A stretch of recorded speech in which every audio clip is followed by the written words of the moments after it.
Alam nyo ba na may mga gulay na tumataas ang blood sugar natin sa pagkain nitong gulay?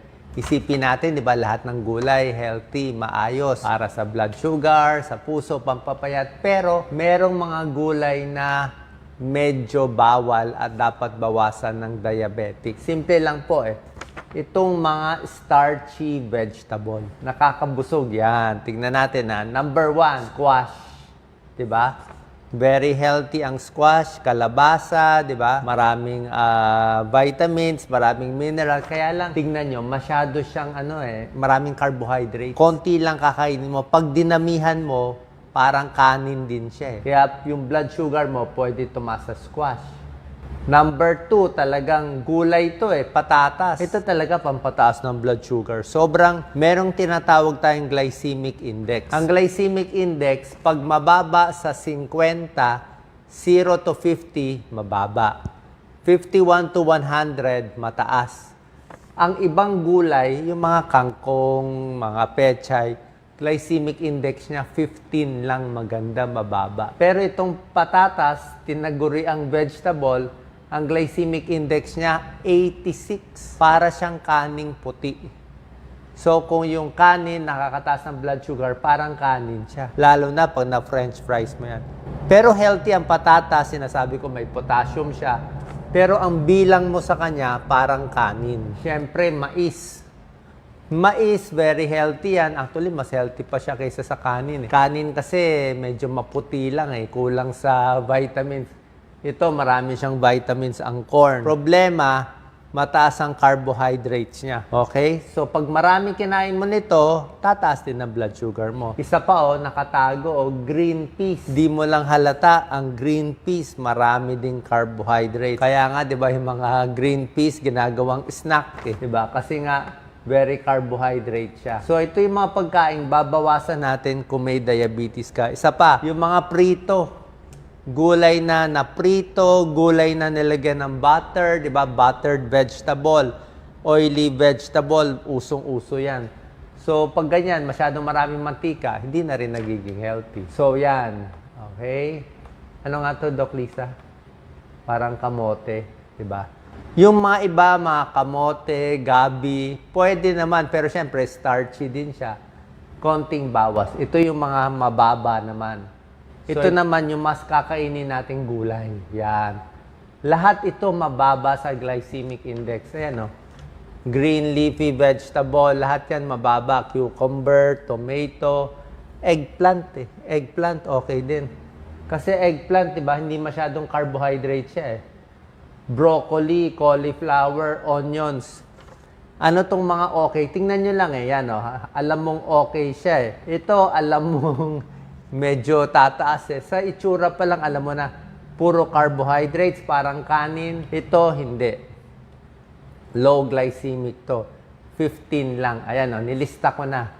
Green leafy vegetables, kangkong, spinach, lahat ng talbos. Cruciferous vegetables, broccoli, cauliflower, maganda lahat yan. Makukulay, bell pepper, taas sa vitamin C. Kamatis, okay ang kamatis pero wag din sobra dami. In moderation.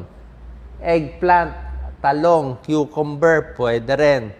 Asparagus, green beans, pwede rin yan. Siyempre, onions and garlic, maganda onions and garlic, pampababa nga ng blood sugar Maraming tulong. Antibacterial, para sa puso, para sa cholesterol, onions and garlic. Kaya lang, kung medyo makulo ang tiyan mo, tansyahin mo lang. Tayong mga may irritable bowel syndrome, may GERD, hinay-hinay lang sa onion and garlic. Very healthy siya.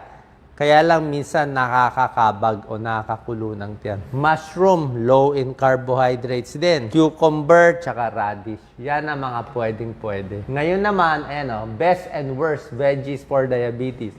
Ito yung mga okay. Kita ba nila, Doc Lisa? Pag niluto na sa butter o maraming sarsa, o salad nga, nilagyan mo ng Thousand Island, ng ranch sauce, ng mantikilya, pag ginawa mo ng delata, maalat na. Pickled din. Pag pickled, sobrang na alat ito. Pag pickled, marami ng asin. Sauerkraut. Diba? Pag sinobra alat, pwede pa naman, pero syempre, hindi na ganun ka-healthy. Yan ang mga... So, hindi lahat porke gulay, okay lahat. May good gulay, may gulay na babawasan. Ngayon naman, tuturo ko na rin sa inyo sa prutas naman.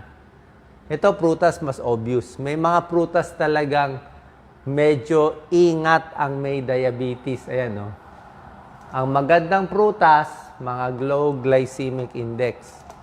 Less than 50, less than 55. Pag mataas siya, nakakataas ng blood sugar. Ano yung mga prutas? Ayan. Favorite natin yan. Pero kung diabetic kayo, hinay-hinay dito. Ayan, no? Grapes. Nako, ang tamis masyado. Siguro 6 o 10 piraso lang bawat kainan.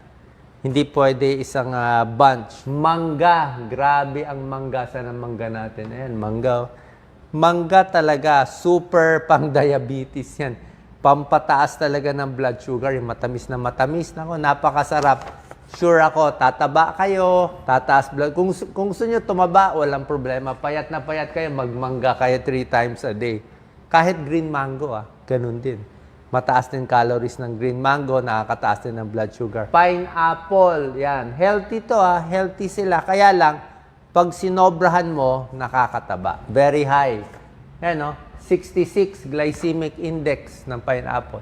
Lampas 50. Ang gulay nga, 15 lang 15 lang. Ito, 66, Kaya pagkain mo na pineapple, taas ang blood sugar. Isang magaling magpataas, pakwan. Ayan, 72. Grabe. Healthy ang pakwan, pero syempre, kung takot ka sa blood sugar mo, hinay-hinay. Melon, 65. Raisins, kahit papaya, 60, So, lahat yan nakakataas ng blood sugar. Especially kung hinog na hinog. Kaya alam ko, gusto natin piliin, sasabihin mo, yung pinakamatamis, pinakahinog. Kaya lang, mas hinog, mas matamis, mas nakakataas ng blood sugar. Okay na yung medyo matabang. Saging, very healthy. Glycemic nito, mga 56 sa gitna. Pero ang saging, pwede kung ganito. Pag ganito yung saging, tamang-tama yung pagkahinog, pwede kumain sa 2, diabetes, okay lang yan. Kasi maraming potassium, maraming benefits sa tiyan, sa puso. Pero pag ganitong overripe na, hindi na okay. Overripe na, nakakataas na ng blood sugar to. Ayan, Yung nangingitim na. Pag nangingitim na, diabetic kayo, iwas na. Okay, ayan, pakita natin, Doc Lisa. Yung mga low glycemic index na pwede nyo kainin. Yan, apple, avocado, suha. Wala tayong peaches dito. Pears, strawberry na walang gatas. Mababa, 20 to 49. Medyo mataas, grapes, mango, orange, raisins. Very high, ano ba to? Watermelon, pineapple. So, mas ito kakainin. Dito, depende. Dito, hinay-hinay. Okay? Ito yung mga mabababa. Tulad na sinabi ko, suha, pears, apple. Ayan, mababa, Less than 50, Ang matataas, pinakita ko na sa inyo kanina, ito yung matataas.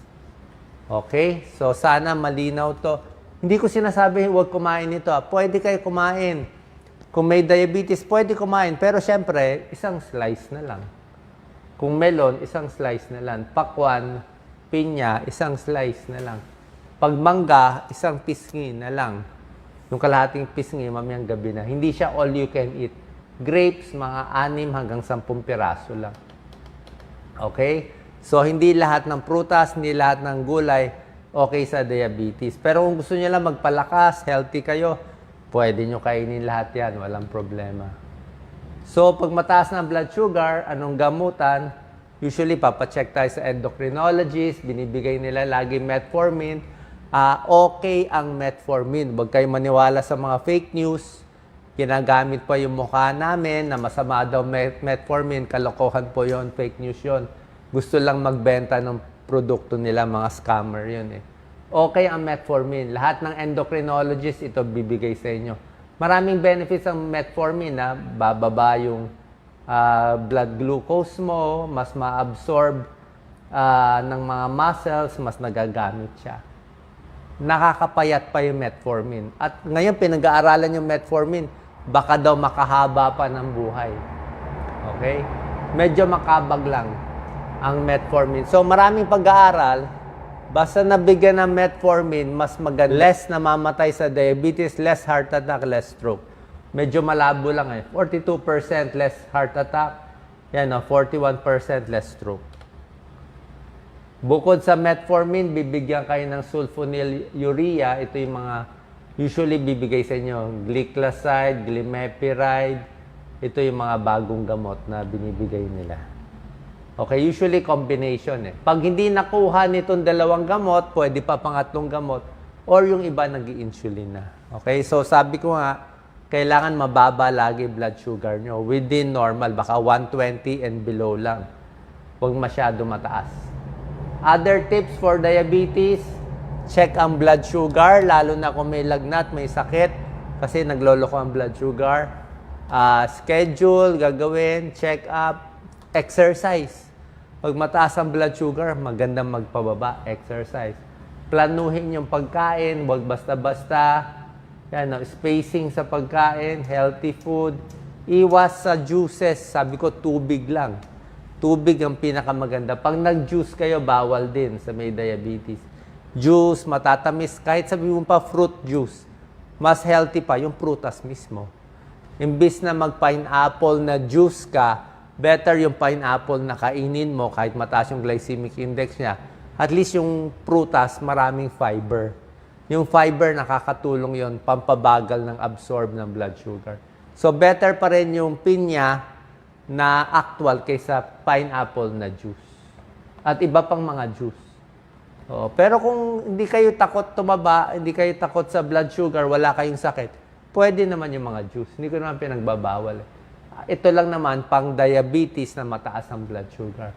Stress and anxiety, tulog, sapat, healthy mindset, minsan reward ng sarili, at meron kang kaibigan para magandang outlook para makontrol ang diabetes. Sana nakatulong po to sa mga dapat kainin at bawal kainin na prutas at gulay sa diabetes. Salamat po.